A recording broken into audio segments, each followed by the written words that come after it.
Saya kira ayat ini antum hafal semua. Taatilah Allah, taatilah Rasulullah, dan ulil amri. Siapa ulil amri? Presiden, Raja, Amirul Mukminin, Khalifatul Islam, Perdana Menteri, apapun namanya, mau sultan, mau apa, yang penting dia orang nomor satu di negeri kaum muslimin itu. Ya. Tapi ingat, ketaatannya, kata-kata taat cuma ada dua. Ati'ullah wa ati'ur rasul wa ulil amri, apa wa ati'u ulil amri. Wa ulil amri, ketaatannya cuma Allah, Rasul. Ati'ullah wa ati'ur rasul wa ulil amri, bukan wa ati'u ulil amri. Ini menunjukkan apa? Taat kepada Allah dan Rasulnya mutlak. Mutlak. Artinya apapun perintah Allah dan Rasulnya, walaupun perintah itu nggak masuk akal, tidak sesuai dengan nurani. Bayangkan seorang ayah disuruh menyembelih anaknya, masuk akal apa tidak? Tentu tidak masuk akal, tidak masuk nurani. Istilah kita perintah gila ini. Masuk seorang ayah disuruh menyembelih anaknya, tapi karena perintah Allah itu mutlak, Nabi Ibrahim sami'na wa ata'na. Begitu juga perintah Rasulullah SAW, karena setiap kali Rasulullah memerintah, itu berarti perintah. Setiap kali Rasulullah memerintahkan sesuatu, berarti sesuatu itu perintah. Perintah Allah. Nggak mungkin beliau ngarang sendiri. Wa ma yantiqu anil hawa in huwa illa wahyu yuha. Jaminan Allah dalam surat An-Najm bahwa dia Muhammad tidak pernah berbicara berdasarkan keinginan pribadi. Yang keluar dari mulutnya adalah wahyu. Ma kharaja minni illa al-haq. Tidak keluar dari lisanku ini kecuali al-haq, kata Nabi sallallahu alaihi wasallam. Ya. Nah, adapun ulil amri tidak ada atiu. Artinya tidak mutlak. Kalau seandainya presiden kita, raja kita, pemimpin kita menyuruh para muslimah pegawai negeri melepas jilbab, ya tidak boleh kita taati. Karena melepas jilbab kan haram. Ya.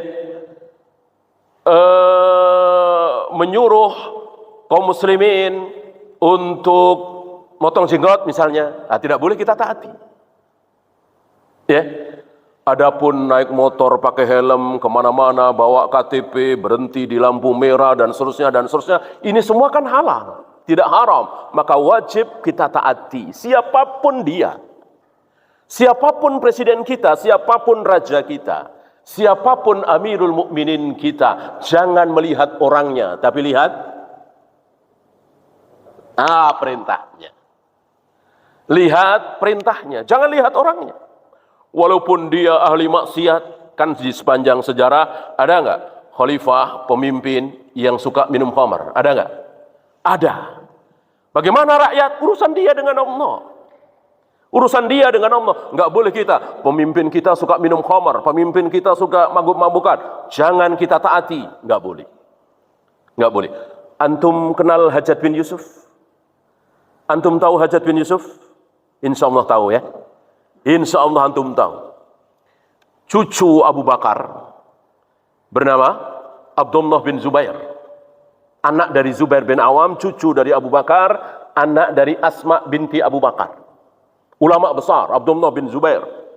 Digantung di dekat Ka'bah oleh Hajjaj bin Yusuf. Muslim, Hajjaj bin Yusuf ini Muslim. Luar biasa kejamnya. Sa'id bin Jubair, ulama dari kalangan tabi'in, mati di tangan dia. Entah berapa ratus, mungkin berapa ribu kaum muslimin dibantai oleh Hajjaj bin Yusuf.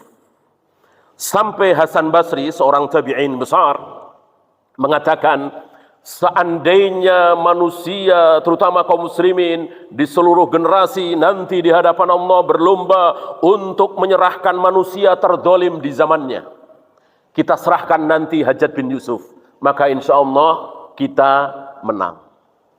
Saking dolimnya Hajjaj bin Yusuf. Jika hari ini ada presiden kita yang dolim, atau presiden Mesir, atau Malaysia, atau Saudi, nggak ada apa-apanya. Nggak ada apa-apanya dengan kedoliman Hajjaj bin Yusuf. Bayangkan cucu Abu Bakar digantung. Dan di kekuasaan dialah Husain terbunuh di Karbala. Cuman bukan dia yang bunuh, tapi temannya, Ubaidillah bin Ziyad. Ubaidillah bin Ziyad dengan Hajjaj bin Yusuf temenan, akrab, ya, satu kelompok, sama-sama kejam. Antum tahu ketika Hajjaj bin Yusuf bukan amir ya, bukan khalifah ya, tapi amir Mekah Madinah. Siapa yang masih hidup?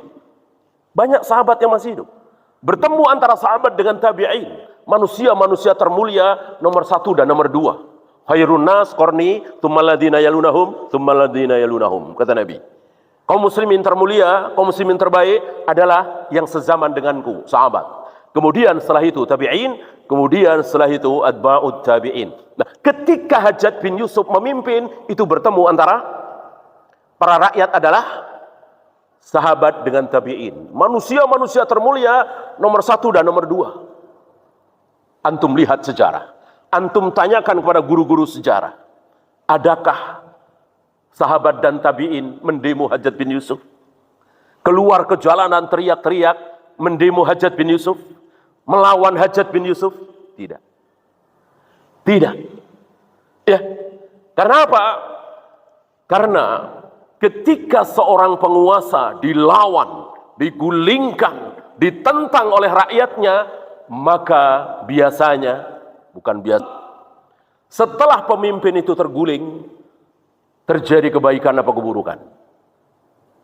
Ayo ingat-ingatlah, di Libya, di Mesir, di negeri kita 98. Ya. Dulu saya ngomong begini 98, 97, banyak yang marah. Kalau sekarang insya Allah tidak. Ya, antum semua tahu, ketika seorang pemimpin digulingkan dengan paksa, setelah itu diganti, maka setelah itu terjadi keburukan apa kebaikan? Keburukan. Kaum muslimin di Libya sekarang nyesel, kaum muslimin di Mesir nyesel, di Syria dan di negeri-negeri yang mereka menggulingkan penguasa dengan paksa. Ya termasuk di negeri kita 98. Hanya alhamdulillah tidak banjir darah, ya kan? Penguasa hari itu tidak menggunakan kekuasaannya. Seandainya Pak Harto waktu itu menggunakan kekuasaannya, selesai itu. Selesai kan? Seandainya beliau menggunakan kekuatannya, selesai. Tapi tidak, walillahil hamd. Ya, tapi setelah beliau tumbang, diganti, apa yang terjadi? Kebaikan? Tidak. Satu provinsi hilang, gambar porno di mana-mana, aliran sesat kemana-mana. Ya, dengan bebasnya aliran sesat Rafidhah, aliran yang mencaci maki para sahabat, menghina Abu Bakar, Umar, Aisyah, berani muncul. Ya, itu yang terjadi. Maka salah satu sunnah ketika kita dipimpin oleh seorang pemimpin yang zalim, apa menurut sunnah Nabi? Apa? Turun ke jalan? Apa sabar? Sabar. Sabar, bukan turun ke jalan.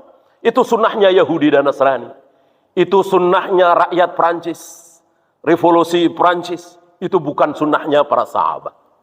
Justru kalau antum tahu, demo pertama kali dalam Islam, menentang penguasa pertama kali dalam Islam, menghasilkan apa? Kalau antum ingat. Demo pertama kali dalam Islam, mengepung rumah khalifah. Pertama kali dalam Islam, di Madinah. Menghasilkan apa? Menghasilkan terbunuhnya manusia termulia hari itu. Menantu Nabi 2 kali. Menantu Nabi 2 kali. Yang Nabi mengatakan, seandainya aku masih punya putri lagi, akan aku nikahkan dengan dia. Saya yang sudah tidak punya putri lagi. Dua-duanya yang dinikah, pertama Ruqayyah, kedua Ummu Kulsum, dua-duanya meninggal. Ya, siapa beliau? Utsman bin Affan. Terbunuh gara-gara demo itu. Berarti ini sunnah sayyi'ah, bukan sunnah hasanah. Ya, maka zalim sedolim-dolimnya seorang pemimpin, wajib bagi kita sabar. Apalagi cuman ini naik, itu naik, segala macam. Ini mahal, lebih harus sabar lagi. Dibantai itu kaum muslimin. Sabar. Dengan kesabaran kaum muslimin, apa yang terjadi? Dengan kesabaran kaum muslimin, waktu itu sahabat dengan tabi'in, apa yang terjadi? Allah matikan Hajjaj bin Yusuf.